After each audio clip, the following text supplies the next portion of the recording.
We had no real reason to be under that bridge. It wasn't a destination, not the kind of place you plan to stop at, or even remember passing on the way to somewhere else.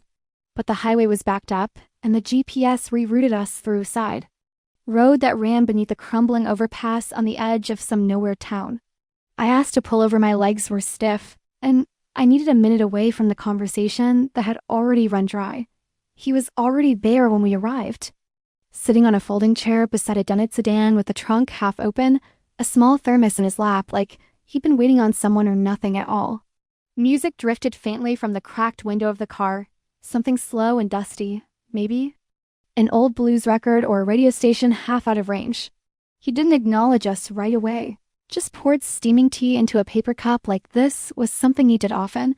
When he looked over and offered the cup to me, there was no hesitation in his movement, but there was no pressure either. "You want some?" he asked, voice low but steady. I didn't need tea, not really, and I wasn't in the mood for small talk with a stranger sitting under a bridge. But something about the ease of his question, and maybe the way he didn't look too surprised, to see me made me take the cup anyway. It smelled like cinnamon and something herbal I couldn't place. He watched me take a sip, then tilted his head just a little and said, "You don't look like someone who ended up here by accident." It didn't come off like a compliment, and it wasn't flirtation. There was a calmness to the way he said it, almost clinical, like he was pointing out something obvious I had noticed about myself. I smirked, mostly to cover the slight jolt his words gave me. "You always say stuff like that to people. You meet under bridges?" He gave a small shrug, eyes not leaving mine. Only the ones who act like they've got someplace better to be, but still stop anyway. I didn't respond, mostly because there wasn't anything honest I could say. We stood there quietly for a moment, neither of us in a hurry to fill the space with words that didn't need saying, and then our eyes met again, not in a way that demanded anything, but in that strange, heavy kind of way where you suddenly realize you're no longer strangers. There was something unspoken in it, something that neither of us had put into words, but both immediately understood. The kiss happened so naturally that later, I couldn't remember the moment right before it. There was no build-up, no dramatic pause, no lingering glance waiting to be interpreted. 1 second we were standing there, and the next his mouth was on mine, and I let it happen without thinking about what it meant. It wasn't passionate, and it wasn't awkward, it simply was. In fact, more than a moment, we didn't talk about it afterward. There was no awkward shuffle, no breathless apology or attempt to explain. I handed him back the cup, and he nodded like that was enough. He turned back toward his chair, and I walked away, not checking to see if he watched me leave. Because somehow I already knew he wouldn't. Back in the motel room that night, staring up at the ceiling fan that creaked with each rotation, I wasn't replaying the kiss or trying to make sense of it. I was thinking about how I never asked. His name and how that made the whole thing feel strangely more real. It wasn't a beginning. It wasn't even the kind of thing that lingers for most people. But for me, something shifted in that moment quietly, without ceremony, and I felt it settled deep enough to know it wouldn't leave. It was the kind of thing you don't talk about later. Not because you're ashamed, but because it belonged to a version of you that existed only in that one place, for that one moment, with someone who somehow understood all of it without needing to ask a single question. And that, more than anything, is what stayed with me. It was supposed to be a simple weekend trip. Craig said his brother needed help cleaning out the old gas station before it got listed some paperwork. A bit of manual labor, nothing too dramatic. We packed light, threw our bags in the back of the SUV, and planned to be home by Sunday night. I didn't expect much from the drive except silence. Maybe some talk about errands we put off too long. We were halfway down the driveway when Craig's phone buzzed. He looked at the screen, grunted something under his breath, then turned to me with that tone he used when he was trying not to make a big deal out of something that already was. "Eli's coming with us," he said, like it was an update, not a decision. I blinked. "Since when?" "Just texted. Said he needs to get out of the city for a couple days." I didn't ask why. I'd learned over the past few years that Craig and his son had built their own quiet set of boundaries, ones I wasn't always invited to cross. Eli was 23, maybe 24 by now. They didn't speak often, not since Craig's divorce from Eli's mother, but every few months he'd show up at a family event or call late at night, and the two of them would sit outside for hours, barely talking. That was their rhythm. Eli slid into the back seat 20 minutes later. Without so much as a hello, his bag landed with a dull thud, and he sat with one leg crossed over the other, earphones in, reading a battered olive green book with a faded spine. I didn't recognize the title, but I caught a glimpse of strange diagrams, hand gestures, sketches of facial expressions, annotations in blue ink. It looked old, like something pulled from a forgotten shelf in a university basement. Craig didn't comment on it, and I didn't ask out we drove in that familiar, almost comforting silence. That long trips with people you know too well tend to have. Craig focused on the road, Eli on his book, and I watched the scenery change through the passenger side window. Highways thinning into empty stretches of farmland, broken fences, forgotten road signs with peeling paint dot. At one point, I offered Eli a bottle of water, and he nodded his thanks without taking his eyes off the page. He didn't look bored or restless dash, just dot removed. Like whatever was in that book mattered more than the three of us being trapped together in that car.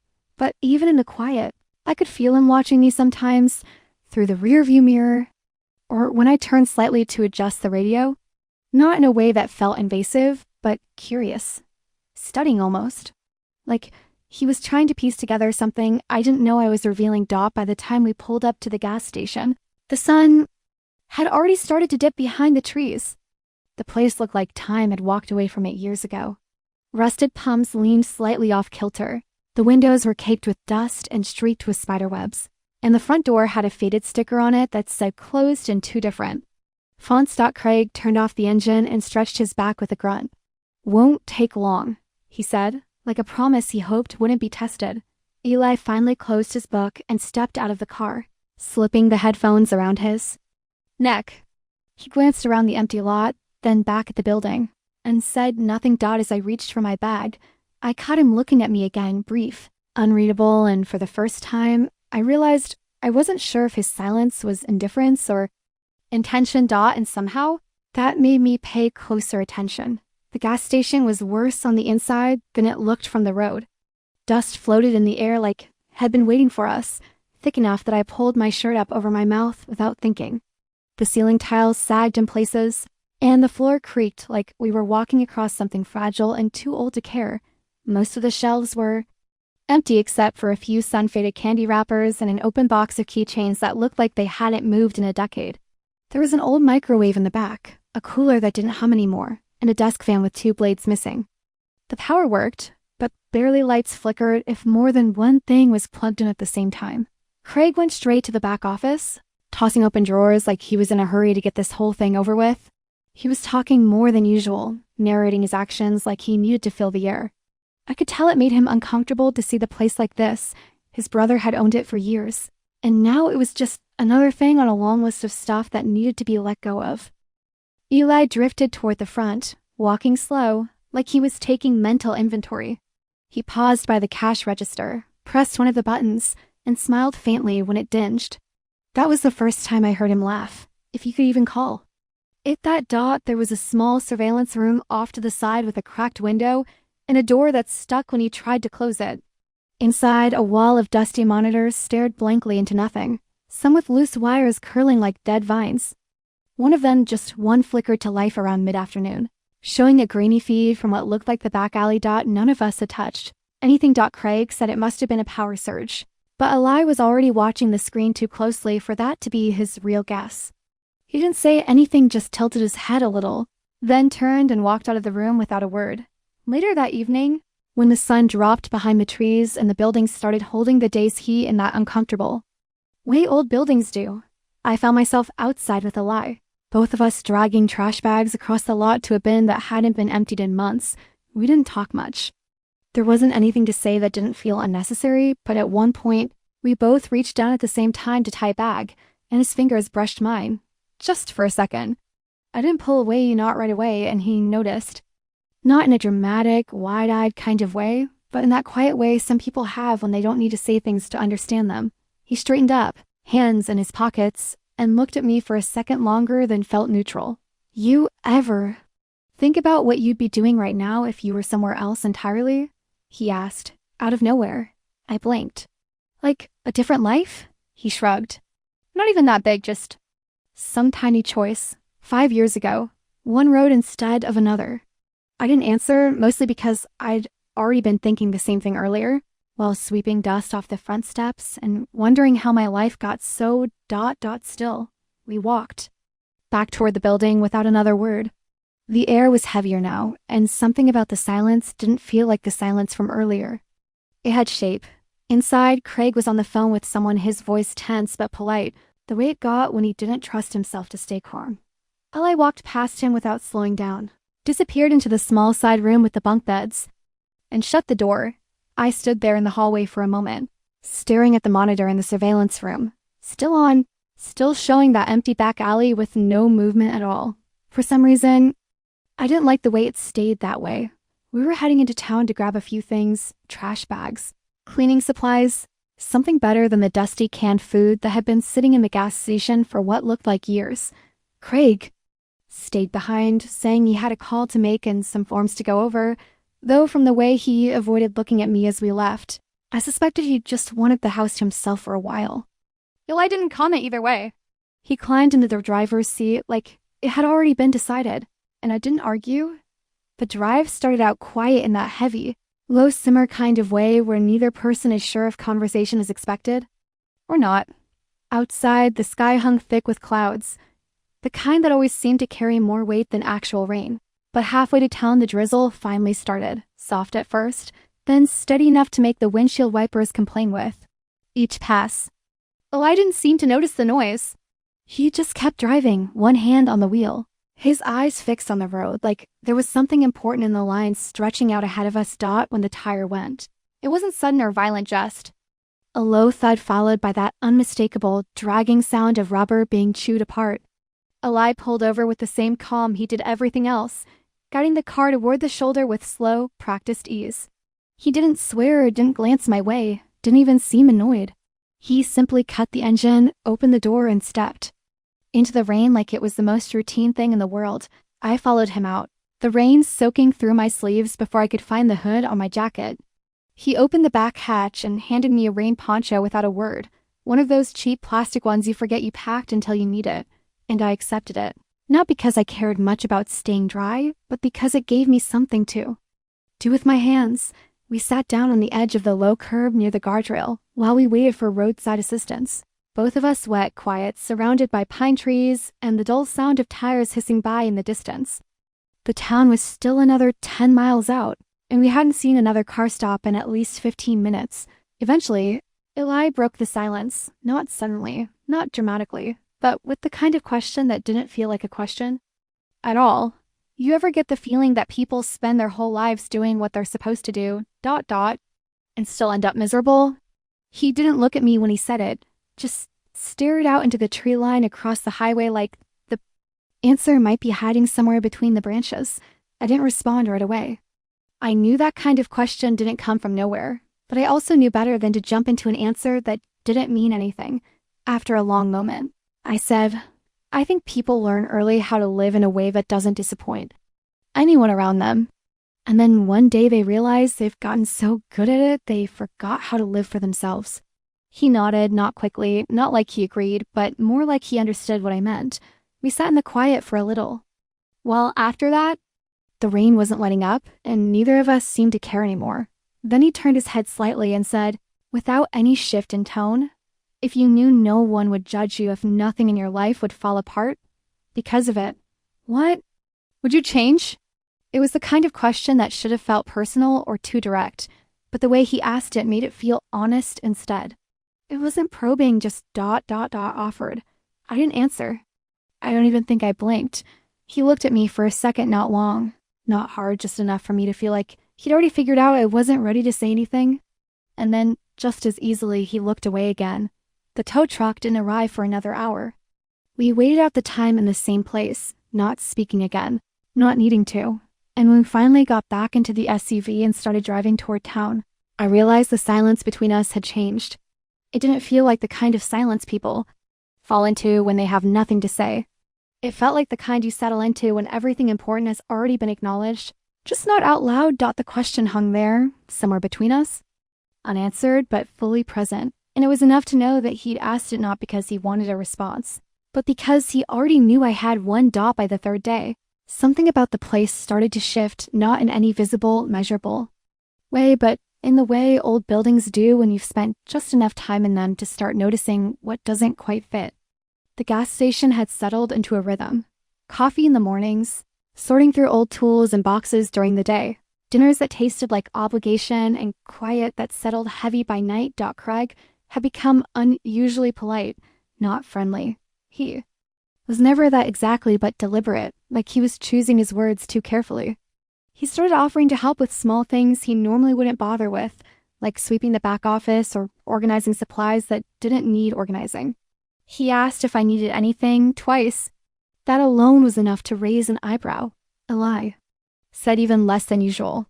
He still carried that strange old book around, the one full of sketches and symbols and scrawled notes that looked like a mixture of academic theory and something more personal.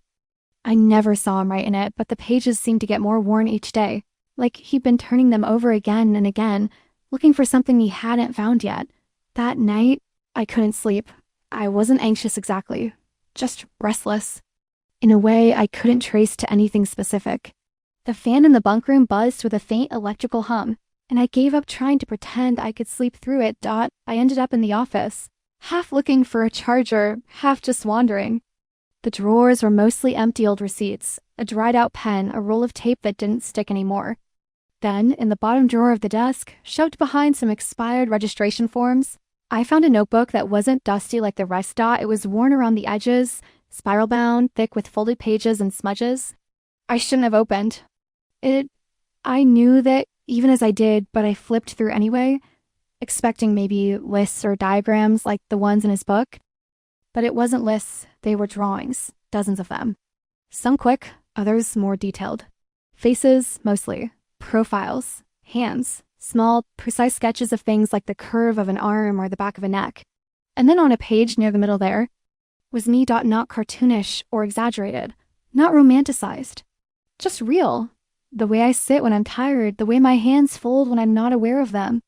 It stopped me cold. There was nothing inappropriate about it, nothing revealing in the way people usually mean. But it was intimate in a different way, like someone had seen me in a moment I hadn't seen myself. I closed the notebook and slid it exactly back where it had been, careful not to fold or smudge anything. I didn't know what it meant that he had drawn me like that. I didn't want to admit I already had an idea. In the morning, Eli stood in the kitchen, shirt half wrinkled, hair damp from a rush shower, pouring black coffee like nothing was different. He looked up at me for a second too long, not smiling, not asking anything, just waiting. And then he did smile, barely. That kind of small, knowing look people give when they're already 2 steps ahead of you. The morning passed slowly. Craig had driven into town to sign some paperwork at the bank, saying he'd be back by mid-afternoon, though he didn't offer a timeline and I didn't ask. Eli disappeared for most of the morning, wandering through the woods behind the station like he was mapping something only he could. See, I busied myself with cleaning out one of the back storage rooms, mostly just to keep my hands moving and my head quiet. Around noon, the sky brightened a little. The rain from the day before had passed, and the air felt heavy and clean, the kind of stillness that comes right after a storm clears. Eli stepped into the doorway of the room I was sorting through, said he was heading down to the lake trail out back, and asked if I wanted to go with him. He didn't frame it like a suggestion or an invitation, just said it like it was something that had already been decided. I followed him. The trail was narrow and overgrown in places, the kind that hadn't been walked in months, maybe longer. We didn't speak much as we walked. Occasionally, he'd move a branch out of the way or step over something and glance back just long enough to make sure I hadn't tripped behind him. When we finally reached the lake, it looked smaller than I remembered. The water was still barely moving, with a thin layer of leaves floating across the surface and a few reeds curling along the edges. The wind had picked up sharp and cold, but not enough to turn us around. We followed the rocks along the shoreline, boots slipping now and then on the slick stone until I lost my balance and nearly went down. He caught me without making it dramatic, just reached for my arm and held me there, steadying me with one hand on my elbow and the other hovering just close enough to my back that I could feel the heat of it. I stood still longer than I needed to. So did he. We were both looking at the water, at the thin line of trees reflected in it, But that wasn't where our focus was anymore. Finally, I said quietly, "You don't have to play careful." He didn't respond right away, but I felt the shift in the air between us, the way something deep and unspoken came to the surface and just sat there, waiting. "I'm not trying to take anything," he said eventually. "I just didn't want you to feel like you didn't have a choice." His voice wasn't soft, and it wasn't intense either. It was calm, like he was telling the truth because it didn't occur to him not to. I didn't say anything in return. I didn't move. After a long beat, he stepped closer, not urgently, not in a way that needed a reaction, and then paused, just long enough that I could have stepped back if I wanted to. I didn't. He leaned in and kissed me gently, without assumption. It was quiet. Nothing about it reached past the moment. There was no second hand pulling me in, no expectation curled inside the gesture. Just warmth and stillness and something that felt like clarity. I didn't kiss him back right away. I stood there and let it happen, let it register. And when I finally did respond, it wasn't because I had made some massive decision or changed anything about my life. It was because I didn't want the moment to end without fully feeling it. And somehow that was enough. We didn't speak on the way back. The silence wasn't tense, and it wasn't awkward, it was full. It held everything we didn't say, everything we both already knew but hadn't admitted out loud. And though I knew what had just happened wasn't something we could leave behind as easily as it had started, I didn't regret it, I just didn't know what it would cost yet. The evening after the walk to the lake passed in a strange kind of quiet one that didn't feel exactly peaceful, but also didn't press for explanation. I stayed in the small kitchen for longer than I needed to, rinsing dishes that weren't dirty and pretending to organize the pantry, my thoughts circling without direction. Eli remained somewhere in the back, not hiding but giving space, the way people do when they know the air is shifted and they don't want to push it into breaking. Craig returned later than expected. I heard the car before I saw the headlights slowing, as it turned up the gravel path, then cutting off with a low groan of the engine before the door shut behind him. He walked in carrying a plastic bag with a few groceries and a stack of envelopes he tossed onto the table like they didn't matter. He looked tired in a way that didn't have anything to do with the drive. He didn't ask where I'd been or what I'd done all day. Instead, he offered me a beer, which I declined, and then opened one for himself before settling into the nearest chair and watching me with a look that didn't quite land anywhere specific. After a few sips, he said, "You seem quieter than usual." I almost laughed at that, not because it was funny, but because it was the kind of thing you only say when you already know the answer and just want to hear it out loud. "I've just been thinking," I said, keeping my tone neutral, not cold but not inviting. He nodded slowly, eyes fixed on a spot just to the left of me. Thinking usually means something changed. There was a long pause after that. He didn't push, and I didn't offer more. But then, just before he got up to head down the hall, he turned back and added, "Whatever is going on, just be honest about it, at least with yourself." He said it softly, but not weakly, like a final line in a conversation he'd already had with himself. Then he walked away, taking his bottle with him, and didn't come back out for the rest of the night. The words sat with me, heavier than I expected. Eli didn't show up at dinner. His door was closed, lights off. I assumed he was sleeping or avoiding, and part of me was grateful for that distance. I wasn't ready to face anything head-on, not yet, not after Craig's voice had stirred something I hadn't named, but already recognized. By early morning, before the sun had even broken through the trees, I noticed the front door was slightly open, just enough to let in a thin line of pale light across the floor. At first, I thought it was nothing. Maybe Craig had gone out for a smoke, or the wind had pushed it, but then I saw the duffel bag missing from the corner where Eli had been keeping his things. I checked the hallway. His room was empty, bed made too neatly for someone who had only just left it. There was no note, no text, no sound. He was just gone. Later, I found a single shirt folded and left on the edge of the couch, one I'd seen him wear the first night we arrived.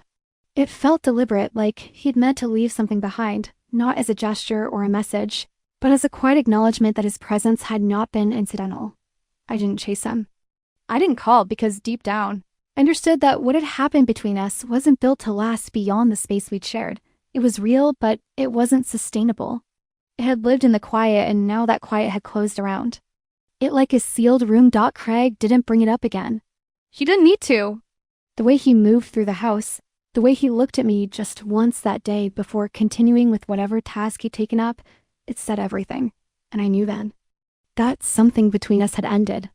Not with a fight, not even with a conversation, but with that single unspoken understanding that too, much had been felt elsewhere.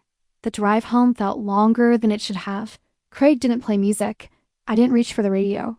We passed mile after mile of quiet farmland, old billboards, and towns too small to show up on most maps.